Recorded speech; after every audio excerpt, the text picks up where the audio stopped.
याशु एक खुशमिजाज युवा था जो अपने दोस्तों और परिवार के बीच बहुत प्रिय था। उसके जीवन का हर पल उत्सव की तरह होता था।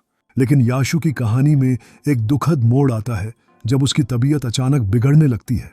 एक दिन याशु को तेज बुखार ने जकड़ लिया, जो उसके चेहरे पर चिंता और अनिश्चितता का प्रकाश डालता है।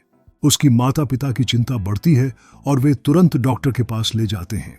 डॉक्टर ने कई परीक्षण किए और याशु को खतरनाक बीमारी का पता चला। यह सुनकर उसके माता पिता की दुनिया रुक गई। उनकी आंखों में आंसुओं थे और दिल टूट गया। याशु ने खुद को उत्साहित रखने की कोशिश की, लेकिन बीमारी की गंभीरता उसके मन में डर पैदा कर देती है। वह अपने दोस्तों को याद करता है और उनकी हंसी और मजाकों के पल उसके मन में गूंजते रहते हैं।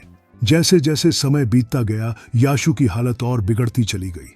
अस्पताल की बर्थ पर लेटे हुए उसने अपनी मां के चेहरे पर चिंता देखी, जो उसे और भी दुखी कर देती है। वह जानता था कि उसकी मां ने उसके लिए कितना बलिदान दिया है। इसी बीच याशु ने अपने दोस्तों को फोन किया और उनसे कहा कि वे मुस्कुराते रहे, क्योंकि वह हमेशा उनके साथ रहेगा, चाहे वह कहीं भी हो। अंततः याशु ने अपनी आखिरी सांसें लीं। उसकी आंखें बंद हो गईं, लेकिन उसके चेहरे पर एक शांति थी। उसकी यादें उसके परिवार और दोस्तों के दिलों में हमेशा जिंदा रहेंगी। याशु का असामयिक निधन समाज के लिए एक चिंता का विषय बन गया।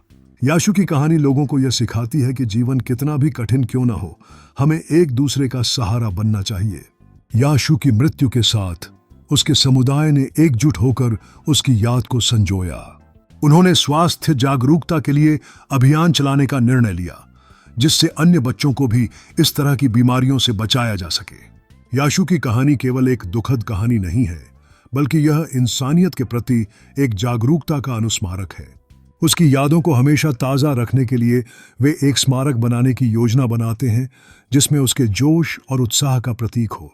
याशु की कहानी हमारे जीवन का एक अनिवार्य हिस्सा बन गई है, जो हमें सिखाती है कि हर क्षण अनमोल है। हम सभी को याशु की तरह जीने की प्रेरणा लेनी चाहिए और जीवन में सकारात्मकता फैलाने का प्रयास करना चाहिए।